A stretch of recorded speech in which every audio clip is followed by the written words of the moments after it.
ने ऐसी कोई कथा तो नहीं सुनाई जिसमें हमें ऐसा प्रतीत हुआ हो कि वास्तविक में ठाकुर जी दीनों पर भी कृपा किया, दीन बंधु। तब श्री परीक्षित जी महाराज को सुदामा जी की याद आई। पूरे भागवत में दो लोगों का नाम नहीं लिया गया, सावधान।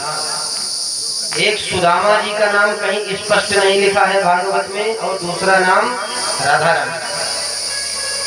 18,000 श्लोकों का दिव्य ग्रंथ है, लेकिन दो लोगों का नाम नहीं लिया गया, केवल संकेत किया गया। क्या कहते हैं? कृष्णस्यासीत् सखा कश्चित्, भगवान श्री कृष्ण के सखा ब्रह्मणो ब्रह्मवित्तमः विरक्त इंद्रियार्थेषु प्रशांतात्मा जितेंद्रिय। भगवान के एक सखा हैं। कैसे हैं? बोले ब्राह्मण देवता। कैसे ब्राह्मण? बोले ब्राह्मणो ब्रह्मवित्तमः, ब्राह्मणों भी सर्वश्रेष्ठ आचरण वाले ब्राह्मण। परंतु सुदामा जी को तो इतने विश्लेषण लगाए, इतना सम्मान दिया। उनकी पत्नी के बारे में कहा, उनकी पत्नी का नाम है सुशीला। दरिद्रा से जमाना सा वेपमानाभिगम्य। अब पति को इतना सम्मान दिया, लेकिन पत्नी को दरिद्रा कहा। भैया दरिद्र कौन है? बोले दरिद्र वो नहीं जिसके पास ठाकुर जी ने धन ना दिया हो। महाराज सस्ते कपड़े कोई पहनता है, कोई नमक रोटी ही खाता है कि नहीं? तो दरिद्र वो नहीं। दरिद्रो यस्तु असंतुष्ट, जिसके पास सब कुछ होते हुए भी जीवन में सदैव असंतुष्ट। मेरे पास अभी इतना है, मेरे पास और आ जाए, वही दरिद्र है। दरिद्र किसी गरीब को नहीं कहा गया। एक सेठ जी थे, अपने मुनीम जी से कहा कि जरा गणना तो करो कि हमारे पास कितना धन है। अब मुनीम जी ने गणना किया, 3 दिन बाद बताया। बोले सेठ जी आपके पास इतना धन है, यदि आपकी 7 पीढ़ी बैठे बैठे खाए तो भी खत्म होने वाला नहीं है। अब तो सेठ जी मूर्छित हो गए, बेहोश हो गए। मुनीम जी ने चीटा मारा। बोले क्या हुआ सेठ जी? अरे बोले अरे मूर्ख, मेरी 8वीं पीढ़ी भूखी मरेगी क्या? अब बताइए, यहाँ एक पीढ़ी का कोई भरोसा नहीं, सेठ जी को 7 पीढ़ी तक की चिंता है।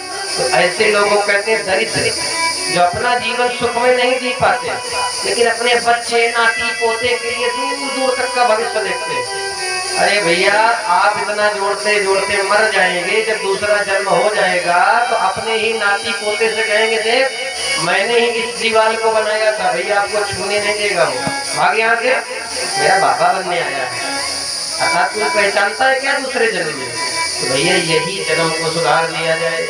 हम 3 पीढ़ी की 7 पीढ़ी की सोचते हैं। इसलिए पहले अपना वर्तमान सही है तो भविष्य अपने आप अच्छा होगा, और जब वर्तमान ही हमारा सही नहीं है तो भविष्य हमारा अच्छा होने वाला नहीं है। पहले अपने वर्तमान को सुधारा जाए।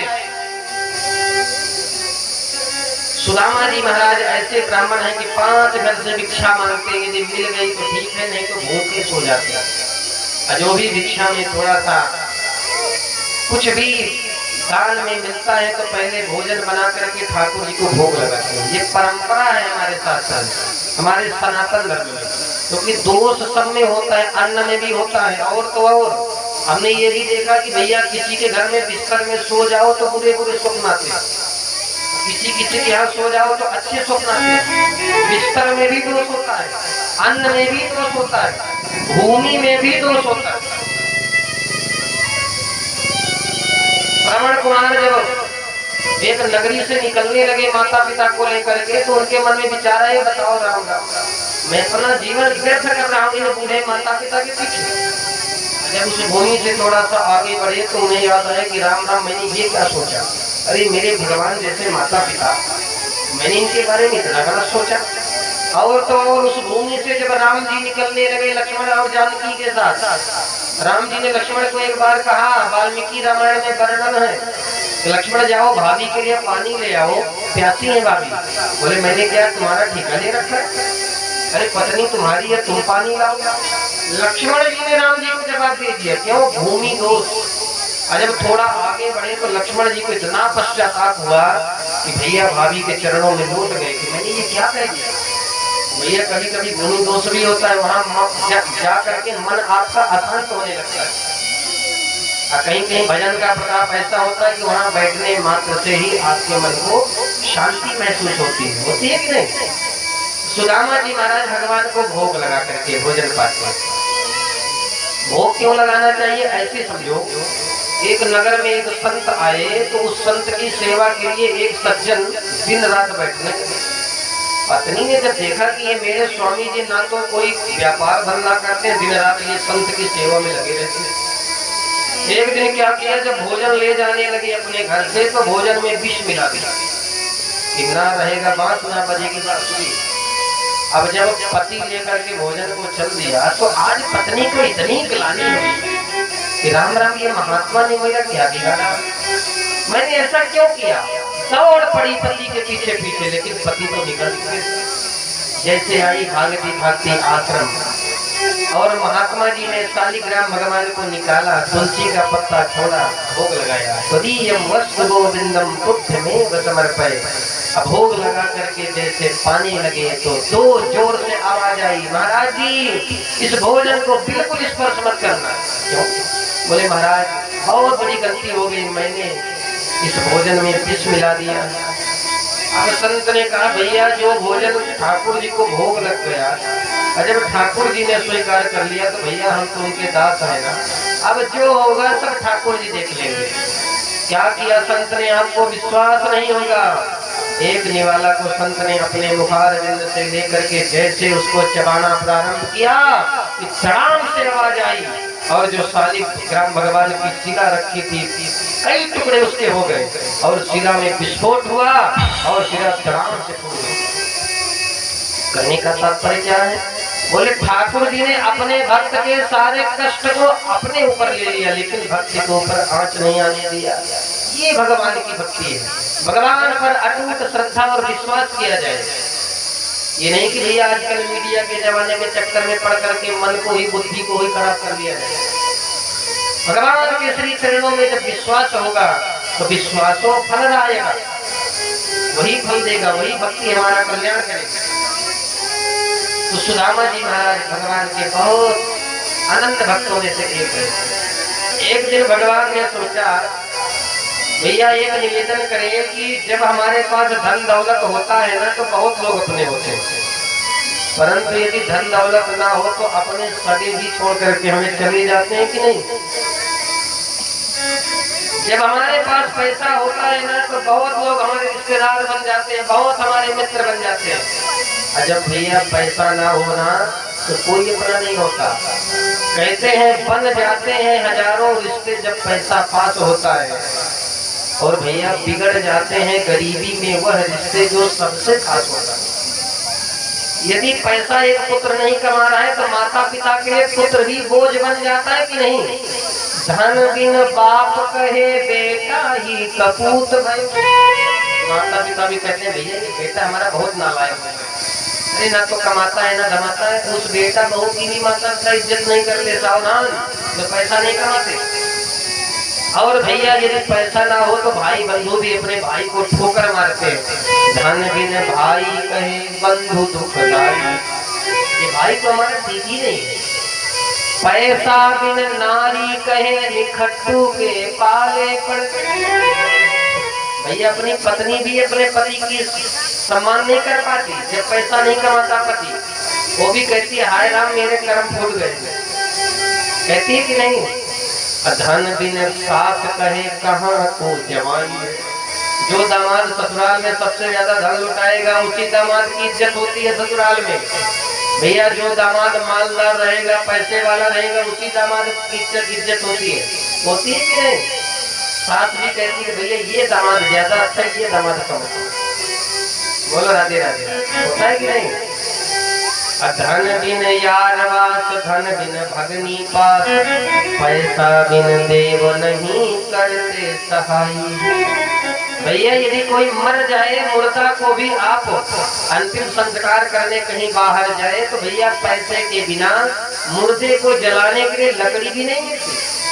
कोई इतना परोपकार नहीं करता कि भैया श्रीमान जी आप ये 2 गट्ठर रखे ले जाइए। कहते गरीब दास पैसा तुम राखो पास, क्यों? क्योंकि पैसे बिन मुर्दे ने लकड़ी नहीं पाई। भैया जीवन में धन कितना अनिवार्य है, अर्थात जगत में सब मतलब के यार, जिसके पास रहे धन दौलत उसके मित्र हजार। भैया गरीब का केवल परमात्मा होता है और कोई नहीं होता। तो सुदामा जी महाराज के घर में एक दिन ठाकुर जी ब्राह्मण का भेष बना करके आए हैं और सुदामा जी महाराज तो कुटिया में नहीं थे। सुशीला कुटिया के बाहर निकली, बोले देवी ये सुदामा महाराज का घर है क्या? बोले जी महाराज। बोले वो ये तो द्वारिकाधीश के मित्र हैं। बोले क्यों नहीं द्वारिकाधीश के पास चले जाते? द्वारिकाधीश बहुत सारा धन दे देंगे तो गरीबी तो नष्ट ही हो जाएगी। आज पत्नी ने सुदामा जी महाराज से कहा कि प्रभु मैंने सुना है कि द्वारिकाधीश आपके मित्र हैं। भैया आजकल के हम लोग ऐसे बने कि धोखे से मंत्री विधायक के साथ यदि सेल्फी खिंच जाए तो फेसबुक पर इंस्टाग्राम पर छा जाते हैं कि नहीं? लगता है हम ही सबसे खास है इनसे, होता है कि नहीं? लेकिन सुदामा जी के मित्र कौन है? बोले चक्रवर्ती सम्राट भगवान द्वारिकाधीश। लेकिन आज तक उन्होंने अपनी पत्नी तक से नहीं बताया कि भैया मेरे मित्र हैं इतने बड़े बड़े। आज पत्नी ने निवेदन किया कि महाराज मैं चाहती हूँ आप अपने मित्र से क्यों नहीं मिलने जाते? यदि मिलने जाएंगे तो दास्यते द्रविणं भूरि सीदते ते कुटुंबिनी, हमारी गरीबी का अंत हो जाएगा। सुदामा जी ने कहा यदि स्वार्थ के लिए मित्र के घर जाया जाए तो ऐसी मित्रता गई भाड़ में, हम तो नहीं जाने वाले। आज पत्नी ने जब प्रेरित किया तो सुदामा जी महाराज के मन में भी दर्शन करने की इच्छा हो गई। उत्तम श्लोक दर्शन, ठीक कह रही हो देवी, मुझे भी तो मेरे मित्र के दर्शन कई वर्षों बीत गए नहीं हुए। आज सुदामा जी ने कहा देवी मित्र के घर, गुरु के घर और भगवान के दरबार में कभी खाली हाथ नहीं जाया जाता, क्या किया जाए? आज सुशीला गई है, 4 घरों से अलग अलग टूटे फूटे चावल, 4 मुट्ठी चावल लाई। इतनी गरीबी कि भैया घर में एक कपड़ा भी नहीं है कि जिसमें से उस चावल को बांध सके। अपने साड़ी के पल्लू को फाड़ा। साड़ी कैसी है? बोले उसमें अनगिनत चित्र है।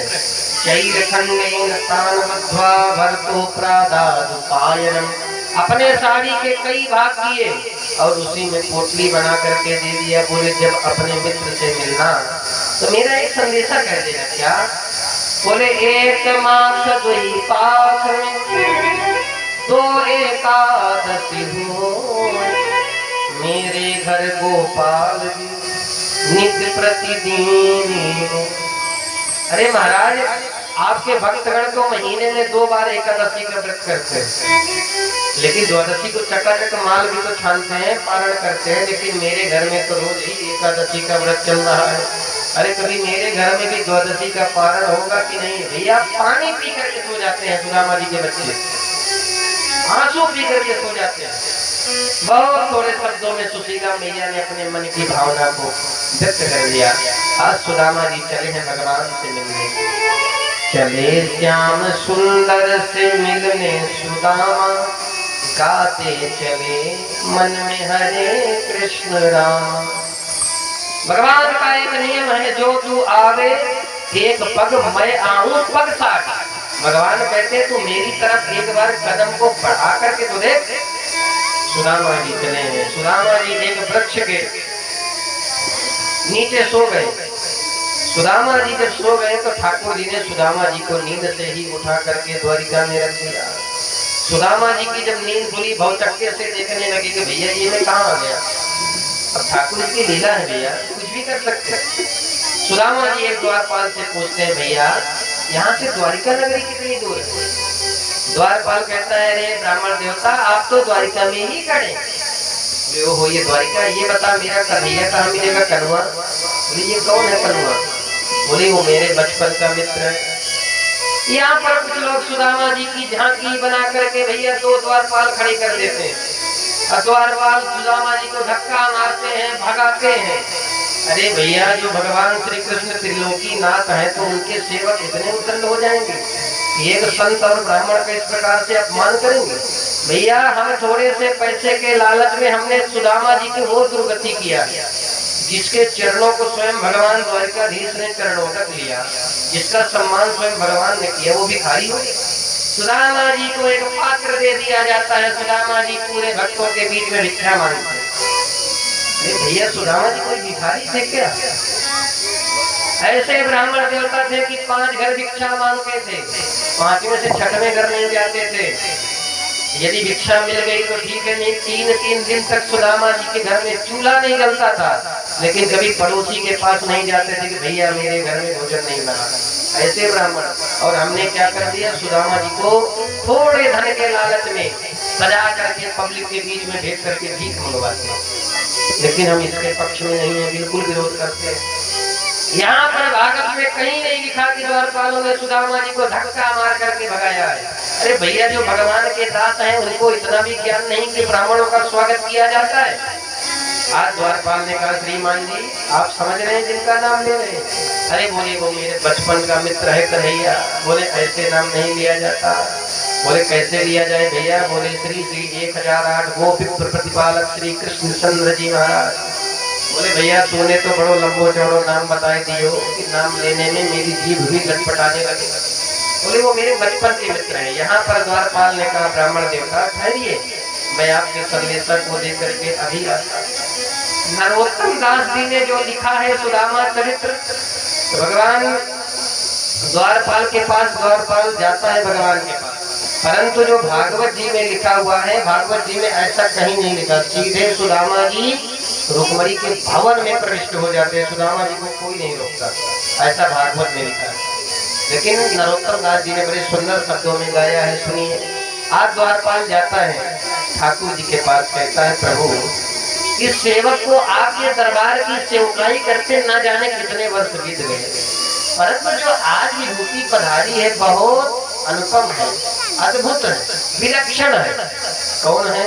द्वारपाल बताता है, शीश पगान जगातन में प्रभु जान को वाही बसे के ही ग्राम, धोती फटी सी लटी दुपटी और पाय उपान की नहीं जान, द्वार खड़ो तुझ दुर्बल देखी रहो चकिसो वसुधा अभिराम, पूछत दीन दयाल को नाम बतावत आपन नाम सुदामा। जैसे मेरे द्वारिकाधीश ने, मेरे प्रभु ने सुदामा का नाम सुना, कूद पड़े सिंहासन। भगवान का पीतांबर आज कहीं गिर पड़ा, भगवान ने आज चरण पादुका नहीं धारण किया, नंगे पैर पैर पड़े। सुनते ही दौड़े चले आए मोहल, लगाया गले से सुदामा को मोहल, लगाया गले से सुदामा को मोहल। सुनते ही दौड़े चले आए मोहल, लगाया गले से सुदामा को मोहल, लगाया गले से सुदामा को मोहल। सुनते ही दौड़े चले आए मोहल, लगाया गले से सुदामा को मोहल। सुनते ही दौड़े चले आए मोहल, लगाया गले से सुदामा को मोहल, लगाया गले से सुदामा को मोहल। हुआ रुक्मणी को बहुत ही अचंभा, हुआ रुक्मणी को बहुत ही अचंभा, ये मैं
भक्त वत्सल भगवान की जय। अब थोड़ा सा समय सीमा भी देखना पड़ेगा। इस प्रकार आज मेरे प्रभु दौड़ पड़े। जब दौड़ पड़े तो सारे सभासद सावधान हो गए।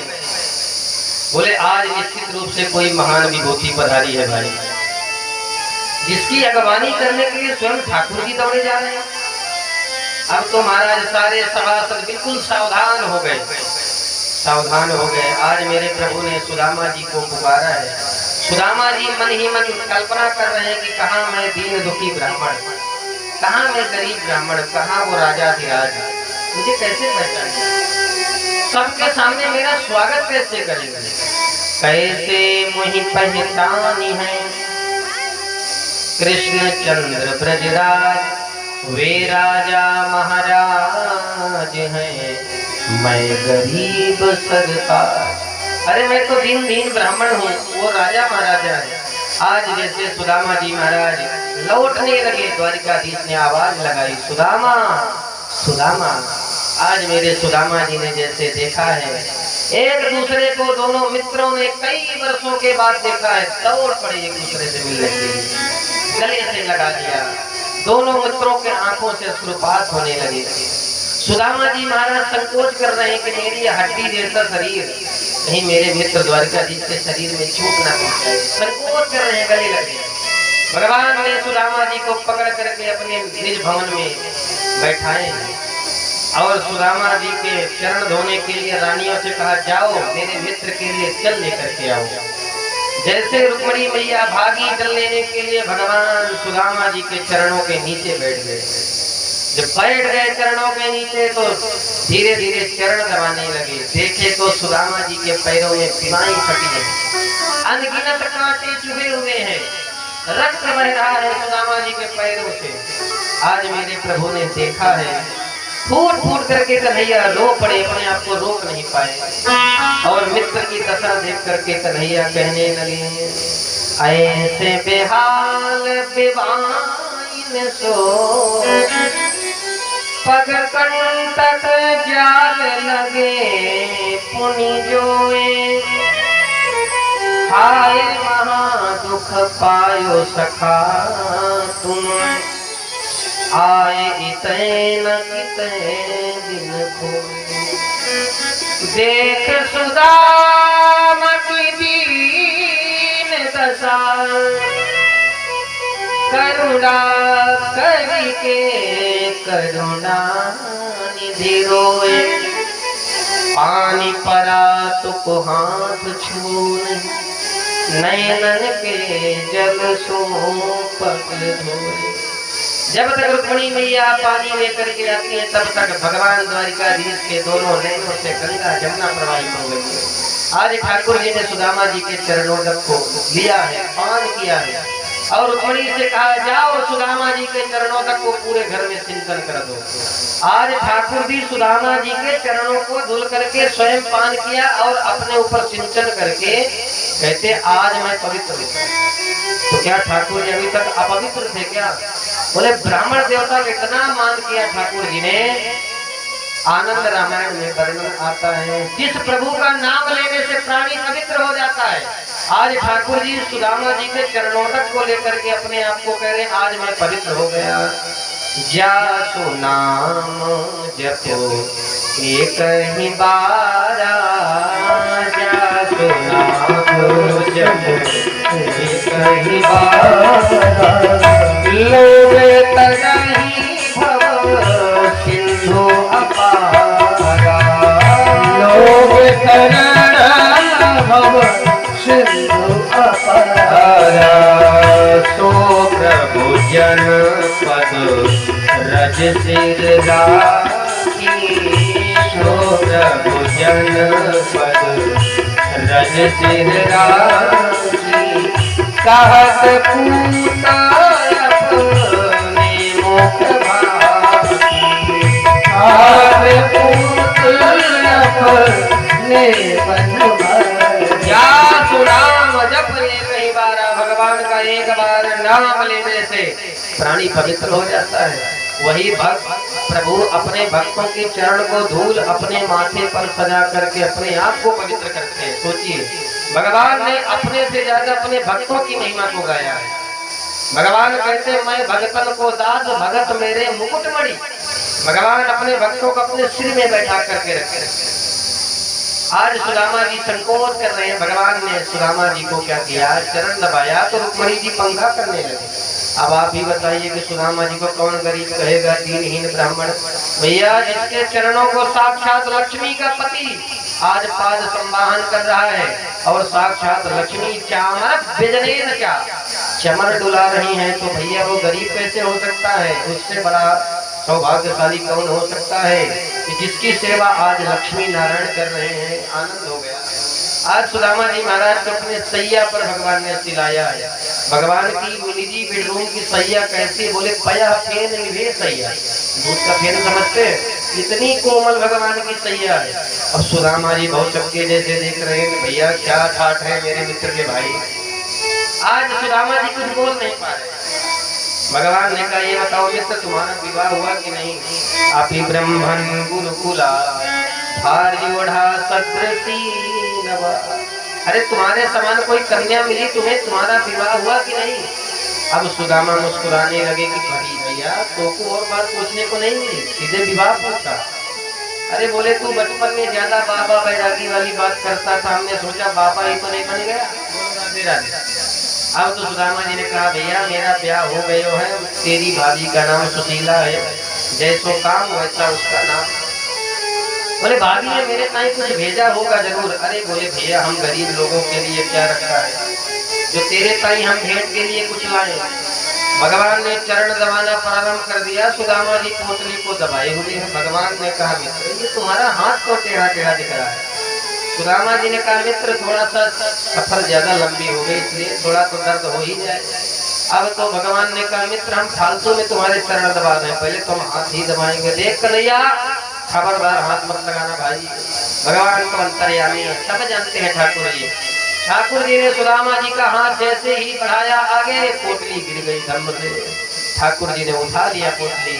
आज खोल करके जब मेरे ठाकुर जी ने देखा कि 4 घर के अलग अलग टूटे फूटे चावल, भैया इसी से ठाकुर जी सब कुछ समझ गए कि भैया चावल भी एक प्रकार के नहीं है, 4 जगह के चावल है।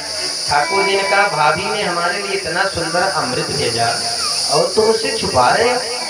आज ठाकुर जी ने बड़े प्रेम के साथ एक मुट्ठी चावल खाया तो जितना राज वैभव था सब सुदामा जी को दे दिया। अब तो रुक्मणी जी ने दूसरी मुट्ठी में हाथ पकड़ लिया कि स्वामी ये क्या करने जा रहे हैं? अरे भैया अपना भी तो परिवार बहुत बड़ा है, कुछ याद है कि नहीं कि भावुकता में। बोले, यही तो मित्रता है कि मैं आज स्वयं भिखारी सुदामा बन जाऊंगा, अपने मित्र को मैं द्वारकाधीश बना दूंगा, तभी तो मित्रता का हिसाब बराबर होगा। आज मेरे प्रभु ने सुदामा जी को सब कुछ दे दिया। कुछ लोग कहते हैं कि सुदामा जी ने चोरी किया था चना, लेकिन भैया गर्ग संहिता में लिखा है सुदामा जी ने चोरी नहीं किया था, बात तो कुछ और ही थी। बोले, एक बार दुर्वासा महर्षि गुरुकुल आए भिक्षा लेने सांदीपनी जी के पास, तो माता जी ने कहा, महात्मन आज हमारी कुटिया में कुछ भी नहीं है भिक्षा देने के लिए। महात्मा ने सोचा शायद भैया विरक्त हैं, कभी कभी ऐसा हो जाता है घर में कुछ नहीं रहता। तो महात्मा लौटने लगे तो अचानक याद आया कि भाई ऐसा तो हो ही नहीं सकता कि कुटिया में जरा भी ना हो भिक्षा देने के लिए कुछ। जब ध्यान लगा करके देखा तो पोटली में चने की पोटली कुटिया में टंगी थी। अब तो महात्मा को इतना क्रोध आया कि बताइए, एक चने की पोटली टंगी है और माता जी ने हमें भिक्षा नहीं दिया, क्योंकि गुरु माँ है ना। गुरु माँ ने सोचा कि हमारे नन्हे नन्हे शिष्य जंगल में लकड़ी लेने जाएंगे, ये क्या खाएंगे, इसलिए नहीं दिया। लेकिन दुर्वासा जी ने श्राप दे दिया कि मैं श्राप देता हूँ, जो भी इन चनों को खाएगा वो भिखारी हो जाएगा, भिखमंगा हो जाएगा। सुदामा जी महाराज वहीं खड़े थे, सुन लिया। अब तो सुदामा जी महाराज ने कहा, इस चने को खाने की तो दूर की बात, मैं अपने मित्र कन्हैया को छूने तक नहीं दूंगा। अर्थात सुदामा जी ने सोचा कि भैया मैं तो ब्राह्मण हूँ, ब्राह्मण को वैसे भी महाराज गरीब होगा, ब्राह्मण को अपना जीवन यापन कर लेगा भिक्षा मांगकर, लेकिन यदि राजा गरीब हो गया तो भैया पूरा देश ही रसातल में चला जाएगा। ये चक्रवर्ती सम्राट ये राजा बनेगा। यदि ये भी खाली हो गया तो फिर कैसे होगा? तो सुदामा जी महाराज ने चोरी नहीं किया था, सुदामा जी महाराज ने अपने मित्र के सारे सुख को अपने ऊपर ले लिया था। तो भगवान ने भी प्रतिज्ञा किया था कि मित्र, जिस प्रकार तूने मेरे दुख को अपने जीवन पर ले लिया, जब तू मेरे पास आएगा तो तुझे इतना धन वैभव दे दूंगा कि तीनों लोकों में तुमसे बड़ा कोई धनवान नहीं होगा। ये भगवान की प्रभुता। आज भगवान ने सुदामा जी को बढ़िया सुंदर सुंदर भोजन कराया है। और सुदामा जी ने कहा, मित्र ये बताओ तुम्हारा विवाह हुआ कि नहीं? बोले भैया हमारा भी विवाह हो गया। बोले अरे कन्हैया तूने विवाह में बुलाया तो नहीं मुझे? बोले भैया हमारे विवाह की तो कोई डेट ही नहीं पड़ती थी। बोले हम गए सीधे हाथ पकड़ के 9-11 हो आए, हमारी विवाह सब ऐसे हो गए भैया। जब कोई शादी का मुहूर्त ही नहीं निकला, जब कोई डेट ही विवाह की नहीं निकली तो भैया कैसे बुलाते, कैसे निमंत्रण देते? अब तो क्या हुआ, दूसरे दिन सुदामा जी ने कहा भैया अपनी पत्नियों से मिलवाओ तो जरा। अब रुक्मणी जी प्रणाम करने आई, महाराज जी प्रणाम। अब लाला ये कौन है? बोले ये हमारी धर्म पत्नी है। ओ ये तुम्हारी पत्नी है? बात कर दिया। अखंड सौभाग्यवती भव, पति प्रिया भव, पुत्रवती भव, आयुष्मती भव, आशीर्वाद की झड़ी लगा दिया सुदामा जी। अब इतने में महाराज कालिंदी आई, महाराज जी प्रणाम। ये कौन है लाला? बोले ये भी हमारी पत्नी है। ओ कन्हैया तूने दो विवाह कर लिया भाई, बताया तक नहीं। अखंड सौभाग्यवती भव, पुत्रवती भव, पति प्रिया भव। अब इतने में महाराज मित्र वृंदा आई, महाराज जी प्रणाम। ये कौन है लाला? बोले इस समय मित्र हमें संकोच लग रहा है, इस समय जो भी प्रणाम करने आएंगे सब की सब वही है। अब तो महाराज लग गई लाइन, महाराज जी प्रणाम। अब सुदामा जी आशीर्वाद दे रहे, पति प्रिया भव, सौभाग्यवती भव। जब 1000 की संख्या पार हुई तो महाराज गर्मी का मौसम, गला सूख गया। अब तो सुदामा जी का आशीर्वाद भी थोड़ा सा कम हो गया, 50% आ गया। अब तो सौभाग्यवती भव। अब जब 2000 की संख्या पार हुई, बोले मित्र अभी कितनी? बोले मित्र अभी तो आधी भी नहीं हुई। अब तो सुदामा जी महाराज के फिर से आशीर्वाद कम हो, अब केवल सुदामा जी महाराज भाव भाव भाव। अब महाराज जब 3000 की संख्या पार हुई तो सुदामा जी महाराज वो भी छोड़ दिए। बोलो राधे राधे। अब क्या हुआ महाराज, जब 5000 की संख्या पार हुई तो सुदामा ने कहा लाला साथी साथी बता तू कितना विवाह कर लिया भाई, तू बड़ा छुड़िया है, तेरी लीला तू ही जाने भाई। भगवान ने कहा भैया घर में महाभारत कराना है क्या? आधी को आशीर्वाद दिया, आधी को नहीं दोगे तो महाभारत हो जाएगी कि नहीं? बोले एक काम कर, सब तेरी अर्धांगनी, तू सबको अर्धांग भाई। तू एक बार साष्टांग मुझे प्रणाम कर ले, सबके साईं मैं तोको आशीर्वाद दे दूं। अब तो आनंद हो गया, भगवान सुदामा जी के चरणों में साष्टांग लेट गए और सुदामा जी ने भरपूर आशीर्वाद दिया। इस प्रकार आनंद हो गया। जब सुदामा जी ने भाभी का बताया कि भाभी ने तेरे तय संदेशा भेजो है लाला। क्या संदेशा? एक मास दुई पास में दो एकादशी हुई, मेरे घर गोपाल जो नित्य प्रतिदिन मोय। भगवान ने जब भाभी के संदेशा को सुना, बोले भाभी निश्चिंत हो जाओ, अब आज से आपके घर में चकाचक द्वादशी का पारण ही होता रहेगा, मालपुआ ही चलेंगे। अब तो भगवान ने ऑनलाइन पेमेंट कर दिया, जैसे हम लोग कहते हैं ना ऑनलाइन, तो ऑफलाइन नहीं किया ऑनलाइन। लेकिन भैया एक निवेदन अवश्य करेंगे, आजकल कुछ लोग अपने माता पिता का भी भैया ऑनलाइन सम्मान करने लगे। जब माता पिता दिवस आएगा तो भैया इतनी बढ़ चढ़ के शायरी लिखेंगे, इतनी बढ़ चढ़ के माता पिता के बारे में लिखेंगे कि लगता है इनसे बड़ा माता पिता का भक्त कोई हो ही नहीं सकता। बोलो राधे राधे। लेकिन भैया हम कहते हैं माता पिता का ऑनलाइन आशीर्वाद मत करिए भैया, ऑनलाइन सेवा मत करिए, क्योंकि आप लोग डाउनलोड थोड़ी हो गए, आप लोग तो भैया पैदा हो गए हैं ना, तो ऑनलाइन नहीं ऑफलाइन सम्मान करिए माता पिता का। तो सुदामा जी महाराज सुनाया जब संदेश तो द्वारिकाधीश ने कह दिया मित्र होनी थी सो हो गई, पर अब नहीं ऐसी हो, भाभी तेरे भवन में नित्य प्रति द्वादशी हो। जाओ आज से आशीर्वाद देता हूँ। भगवान ने मानो ऑनलाइन सब कुछ कर दिया, विश्वकर्मा जी को भेजा, भवन बना दिया, सब कुछ कर दिया चकाचक। सुदामा जी महाराज जैसे चल पड़े तो भगवान ने सुदामा जी महाराज को पूरी कौड़ी नहीं दी। अब सुदामा जी महाराज के मन में बार बार आ रहा है कि भैया कम से कम मेरी धर्म पत्नी के लिए एक साड़ी तो दे सकता था, लेकिन ये तो भैया कछु दे ही नहीं रहा। अब सुदामा जी महाराज को विदा करने लगे भगवान। भगवान ने कहा, ये बताइए मित्र, तुम्हारी भाभी से मैं क्या कहूंगा? सुदामा जी ने, मानो सुदामा जी ये सोच रहे हैं शायद भाभी की याद दिला दूंगा तो इसको याद आ जाए कि ठहर जाओ मित्र, भाभी के ताई भी एक साड़ी दिए जाओ। पर कन्हैया ने कहा, जाओ जाओ भाभी जी से मेरी राम राम कह देना, दोबारा जब आना तो भाभी जी को साथ में लेकर के आना। अब सुदामा जी समझ गए कि भैया ये कछू देवे वालों नहीं भाई। अब तो सुदामा जी चल दिए, लेकिन जब रास्ते में आए तो सुदामा जी ने सोचा, बताइए इतनी भरी सभा में मुझ जैसे दीनहीन ब्राह्मण को जो गले लगा लिया, इतना सम्मान दिया। अरे ब्राह्मण के लिए सम्मान से बढ़कर के क्या हो सकता है? अरे भैया जब कोई गरीब ब्राह्मण को यदि दे दिया जाए ज्यादा धन तो भैया वो बौराने लगता है। इसलिए प्रभु ने मुझे धन से दूर रखा, धर्म में भूरी नाम सदा। अब तो सुदामा जी सुदामापुरी में आए, देखा तो सब कुछ बदल गया। महेंद्र भवन यथा, जैसे देवराज इंद्र की नगरी है। अब सुदामा जी बहुत नक्के से ढूंढने लगे, भैया मेरी कुटिया कहाँ गई? इतने में आवाज सुनाई दी, बोल सुदामा महाराज की। अब तो महाराज आनंद हो गया। सुदामा जी ने जब सुना, ये सुदामा महाराज कौन है भाई? बोले सुदामा नाम का कोई राजा होगा और उसको हमारी ये जगह पसंद आ गई, अपना राजभवन बना लिया। परंतु मेरी 1.5 हड्डी वाली मेरी पंडितानी कहाँ है भाई? अब तो जब सुशीला ने देखा भैया हमारे पति देव को इसी प्रकार भटकते रहेंगे, तो दास दासियों से घिरी हुई सुशीला आई और सुदामा जी की आरती करने लगी। सुदामा जी दूर भागने लगे। देवी जी आप कौन? भैया जब चकाचक माल आता है तो चेहरे में अपने आप चमक आ जाती है, रौनक बदल जाती है। ऐसे में वो गर्मी होती कि अपने आप चेहरे में महाराज रौनक आ जाती। भैया धन आते ही बदल गई पंडितानी, बढ़िया चमचमाती साड़ी पहन करके 16 श्रृंगार करके आई। बहुत जोरदार मेकअप किया कि महाराज सुदामा जी भी नहीं पहचान पाए भाई मेरी 1.5 हड्डी वाली पंडितानी है कि कोई और। अब जैसे ही आरती करने लगी, बोले देवी जी आपको परिचय? सुशीला ने कहा, महाराज मैं ही भूल गए। बोले मैं आपकी पंडितानी। अरे वारी सुशीला, तेरे दो छुटीला, ये चमचमाती इतनी सुंदर साड़ी, ये दमदमाती सोने की थाली, इतनी ऊंची महल अटारी, ये सब कहाँ से आ गई?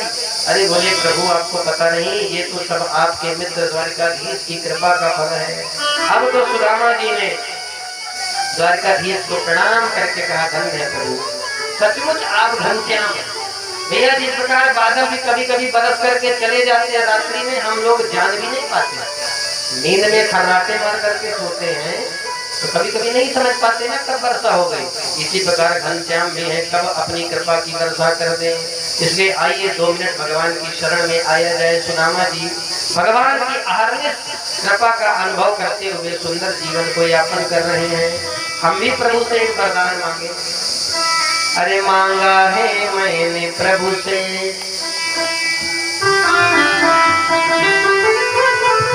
मांगा है मैंने प्रभु से, वरदान एक ही, वरदान एक ही, तेरी कृपा बनी रहे जब तक जिंदगी, तेरी कृपा बनी रहे जब तक जिंदगी। मांगा है मैंने प्रभु से, वरदान एक ही, वरदान एक ही, तेरी कृपा बनी रहे जब तक जिंदगी।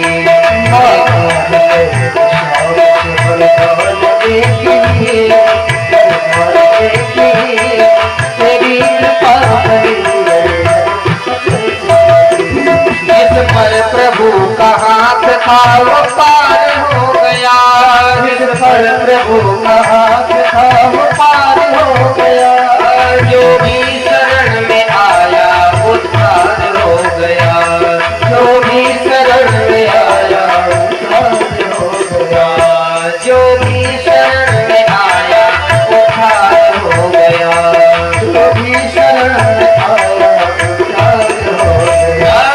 जिसको भरोसा श्याम का डूबा कभी नहीं, जिसको भरोसा श्याम का डूबा कभी नहीं, मेरी कृपा बनी रहे जब तक हो।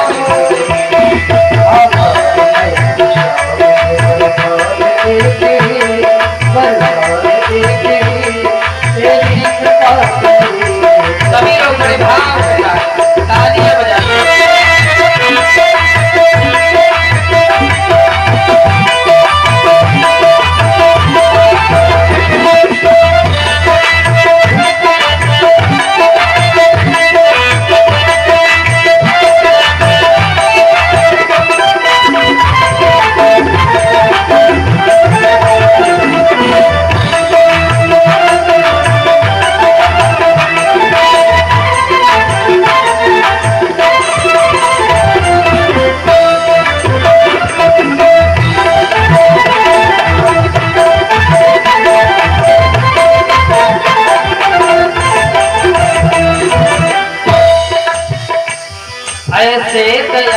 श्याम से रिश्ता बनाइए, ऐसे दयालु श्याम से रिश्ता बना लिए, ऐसे दयालु श्याम से रिश्ता बनाइए, ऐसे दयालु श्याम से रिश्ता बनाइए।